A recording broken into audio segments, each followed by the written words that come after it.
Hello student, welcome to smart B Ed classes. आज से हम एक सीरीज़ स्टार्ट करने जा रहे हैं जिसमें हम डेली एक इम्पोर्टेंट क्वेश्चंस को डेली डिस्कस करेंगे। और ये जो सिलेबस है, बीएड का जो सिलेबस होता है वो हमारे जो भी टेट एग्ज़ाम होते हैं जैसे कि C TET, H TET, MP TET, जो भी टेट होते हैं सब में यहीं से ही हमारे क्वेश्चन बनते हैं। क्योंकि जो सीडीपी है वो हर एक एग्ज़ाम में 30 मार्क्स की आती है और वो 30 मार्क्स का जो भी सिलेबस है वो बीएड की ही बुक्स से आता है। तो यहाँ से अगर हम इन क्वेश्चंस को पढ़ते हैं तो हमारी जो सीडीपी है वो 100% क्लियर हो जाती है, क्योंकि यहीं से क्वेश्चन हमारे टेट में बनते हैं। तो आज हम फर्स्ट क्वेश्चन देखेंगे जो कि प्रीवियस ईयर में आया हुआ है। फर्स्ट क्वेश्चन है, जीन पियाजे के बौद्धिक या संज्ञानात्मक सिद्धांत से आप क्या समझते हैं? पियाजे के संज्ञानात्मक सिद्धांत की महत्वपूर्ण अवस्थाओं का वर्णन कीजिए। सबसे पहले हमें पता होना चाहिए कि हम एग्ज़ाम में क्वेश्चन को किस टाइप से अटेम्प्ट करें। जो भी हमें क्वेश्चन में पूछा गया है या जिससे रिलेटेड कुछ भी हमसे पूछा गया, जैसे हमसे यहाँ पे पूछा गया जीन पियाजे के बौद्धिक, ये एक ही चीज़ है, बौद्धिक के नाम से आए या संज्ञानात्मक सिद्धांत के नाम से आए, ये एक ही है। बीएड में ऐसा ही होता है कि एक ही चीज़ के कई नेम होते हैं, तो हर एक नेम से वो क्वेश्चन आ सकता है। ऐसा नहीं है कि एक ही नाम से वो हर बार हमें पेपर में दिखे। मोस्टली जो प्रोबेबिलिटी होती है हमारी यही होती है कि एक ही क्वेश्चन हमें कई नामों से मिलता है, तो हम सोचते हैं कि ये क्वेश्चन तो हमने पढ़ा नहीं है। तो इसलिए हमें ध्यान रखना है कि एक ही चीज़ के क्या क्या नाम है, ताकि अगर क्वेश्चन पेपर में आए तो हम उसमें फंसे नहीं। जैसे कि यहाँ से हमसे पूछा गया, जीन पियाजे के बौद्धिक या संज्ञानात्मक सिद्धांत से आप क्या समझते हैं? तो सबसे पहले हमें क्या करना है, जो जीन पियाजे के बौद्धिक या संज्ञानात्मक सिद्धांत है इसका परिचय देना है कि ये क्या होता है, इसकी जो इम्पोर्टेंट पॉइंट है वो क्या है। इसके बाद हम क्या करेंगे, जीन पियाजे की जो संज्ञानात्मक की इन्होंने पूछी है अवस्थाएं, तो हम इसमें क्या है अवस्थाओं को भी क्या करेंगे, डिफाइन करेंगे, एक्सप्लेन करेंगे। तो हमें पता होना चाहिए अगर कोई भी क्वेश्चन है उसमें सबसे पहले कुछ पॉइंट्स तो ऐसे है, अगर हमें कोई पेपर में क्वेश्चन आता है या नहीं आता, पर हमें वो पॉइंट लिखने ही हैं। सबसे पहले क्या होता, परिचय। जो भी जिस भी टॉपिक का क्वेश्चन है उसका परिचय देंगे सबसे पहले। उसमें एक फ्लो चार्ट का यूज़ करेंगे, जो भी उसमें पूछा गया उसके लिए हम एक फ्लो चार्ट या डायग्राम का यूज़ करेंगे। और जो लास्ट में होता है वो कंक्लूजन होता है। ये तीन चीज़ों का यूज़ तो हम हर एक क्वेश्चन में करेंगे, चाहे वो क्वेश्चन हमसे आता है या नहीं आता। तो हम देखेंगे परिचय क्या है। जीन पियाजे का संज्ञानात्मक सिद्धांत मनोविज्ञान और शिक्षा में बहुत प्रसिद्ध है। ये क्या है, जो सीडीपी है, सीडीपी में जीन पियाजे एक मोस्ट इम्पोर्टेंट पर्सनैलिटी है। ऐसा क्यों है, क्योंकि जो जीन पियाजे है इन्होंने ही बताया था कि जो बच्चे वो किस टाइप से सोचते हैं। तो इसका मतलब क्या है, जो जीन पियाजे, ये क्वेश्चन हमारे लिए इम्पोर्टेंट है, ये हमें पढ़ना है। इसका मूल उद्देश्य यह समझाना है कि बच्चे और इंसान अपने अनुभवों से कैसे ज्ञान प्राप्त करते हैं और सोचने की क्षमता को कैसे विकसित करते हैं। जो जीन पियाजे थे, ये इनका जो इन्होंने संज्ञानात्मक सिद्धांत दिया था, ये किसके ऊपर था, ये था कि ये हमें बताता है कि बच्चे किस टाइप से, बच्चों का विकास होता है, वो किस टाइप से चीज़ों के बारे में सोचते हैं, किस टाइप से किसी भी नॉलेज को वो क्या ग्रहण करते हैं। क्या पियाजे ने अपने ही 3 बच्चों का अध्ययन किया था, इनके खुद के 3 बच्चे तो उन पे ही इन्होंने अध्ययन किया था, एक्सपेरिमेंट किया था। इन बच्चों के अध्ययन से पियाजे ने जो कुछ सीखा उससे उन्हें मानसिक विकास के सिद्धांत का आधार प्राप्त हुआ। मतलब जो इन्होंने सिद्धांत दिया उसका आधार इनको कहाँ से प्राप्त हुआ, अपने ही बच्चों का अध्ययन करके। अपने बच्चों के विस्तृत अध्ययन और अन्य प्रयोगशालाओं से पियाजे ने बदलते हुए स्वरूपों की प्रकृति के बारे में निष्कर्ष निकाले, जिससे बच्चों के प्रत्यक्षीकरण और विचारों के बारे में पता चलता है। इनके जो इन्होंने अध्ययन किया उसी से पता चलता है कि बच्चों की जो सोच है वो किस टाइप की होती है, उनके विचार किस टाइप के होते हैं।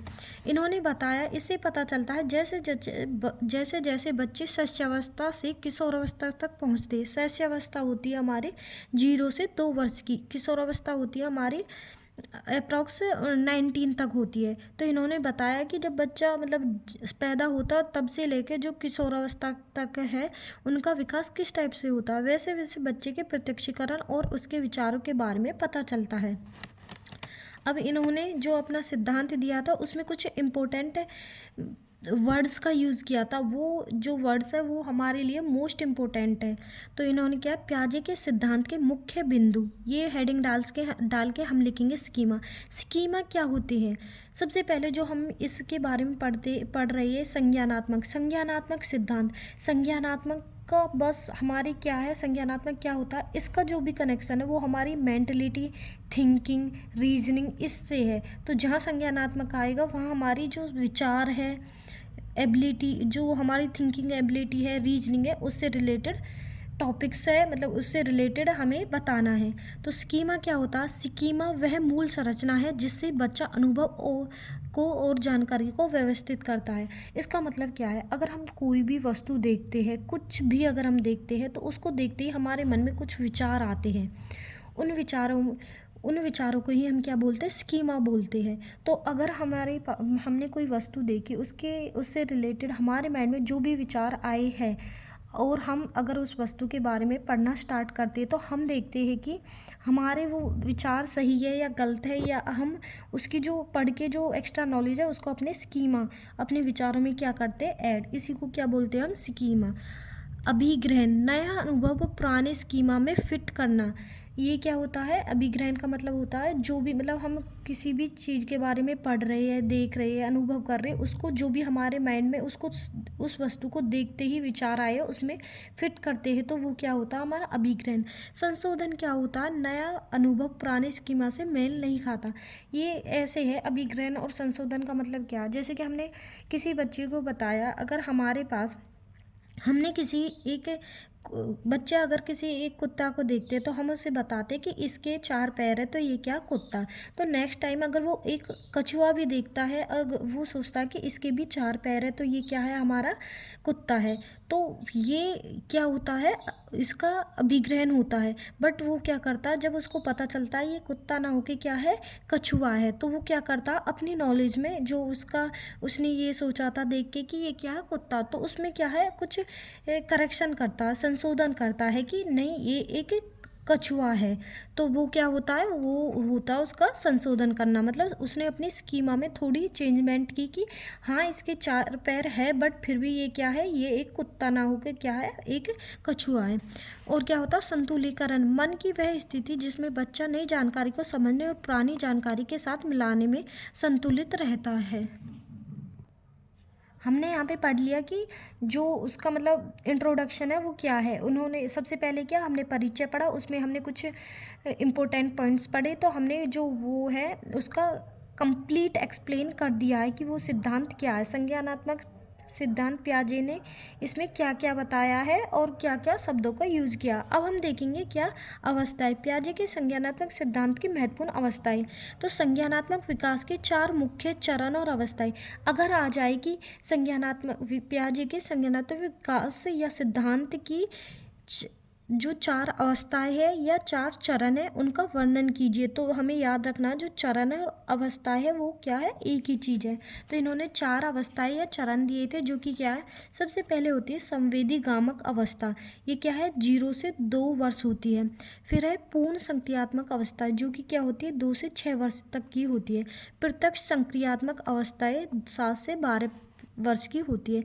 इसके बाद होता है फोर्थ औपचारिक संक्रियात्मक अवस्था, जो कि क्या होती है, 12+। अब सबसे पहले हम पढ़ेंगे संवेदी गामक अवस्था क्या होती है। सबसे पहले हम पढ़ेंगे संवेदी गामक अवस्था। इसमें हम सबसे पहले पॉइंट लिखेंगे आयु, कौन सी आयु होती है, जन्म से लेकर 2 वर्ष तक की होती है। इसमें क्या होता है, इसकी फिर क्या करेंगे, हम इसकी कुछ जो विशेषता है उसको एक्सप्लेन कर देंगे। तो ये क्या होती है, बच्चा अपने इंद्रियों और शारीरिक गतिविधियों से दुनिया को समझता है।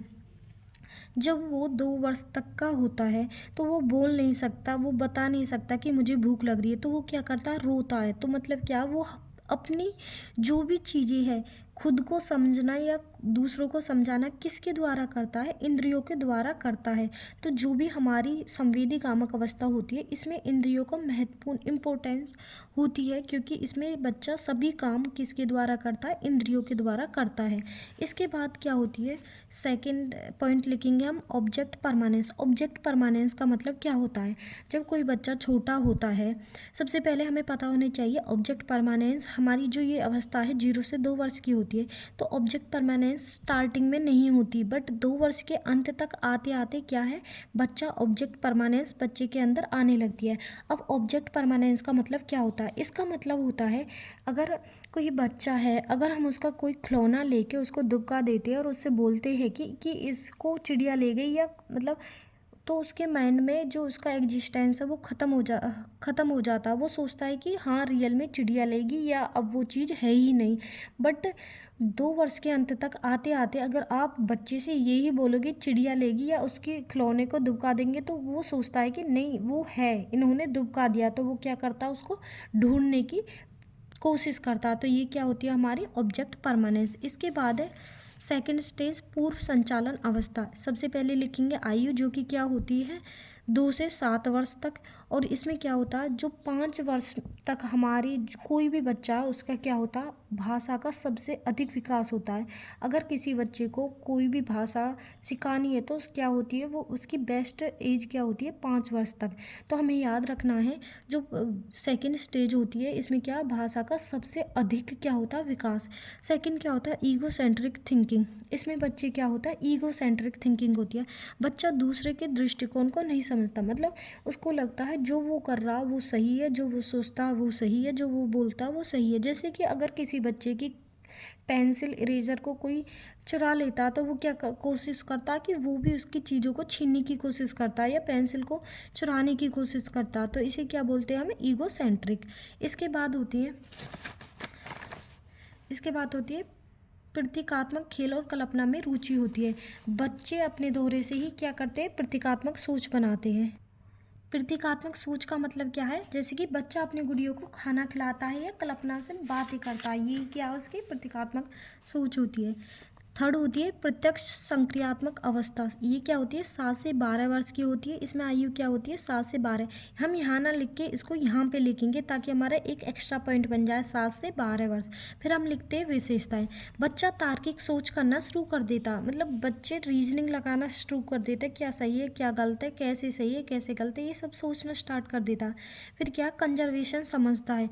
आकार बदलने पर भी मात्रा स्थिर होती है। इसका मतलब क्या है, अगर थर्ड स्टेज में, थर्ड चरण में, या 7 से 12 वर्ष में वो समझने लगता है। जैसे कि फॉर एग्जांपल, अगर हमें बच्चे से पूछे ये एक हमारे पास कंटेनर है और एक ही ये हमारे पास कंटेनर है, और इन दोनों में इक्वल पानी है, तो अगर हम बच्चे से पूछे कि इनमें से किस में ज़्यादा पानी है, तो वो बोलेंगे इसमें, क्योंकि इसमें दिखने में इसमें ज़्यादा लग रहा है, तो वो सोचते हैं कि इसमें ज़्यादा पानी है। तो अब वो क्या है, सेकंड जो थर्ड अवस्था होती है, तो वो समझ जाता है कि नहीं, अब इन दोनों में क्या है, बराबर पानी है, क्योंकि इसके जो शेप है वो अलग है, इसका शेप अलग है, इसकी वजह से हमें इसमें ज़्यादा पानी लग रहा है, बट ऐसा नहीं है दोनों में मतलब इक्वल ही पानी। इसी पॉइंट को हम सेकंड स्टेज में लिख सकते हैं कि उसके अंदर कंजर्वेशन नहीं आती, और थर्ड में क्या है, कंजर्वेशन आ जाती है। फिर क्या है, जटिलता कम होती है, लेकिन केवल ठोस चीज़ों पर सोचता है, मतलब अब वो ना सोचना स्टार्ट कर देता, बट किसमें, जो वस्तुएं उसके सामने हैं उनके बारे में।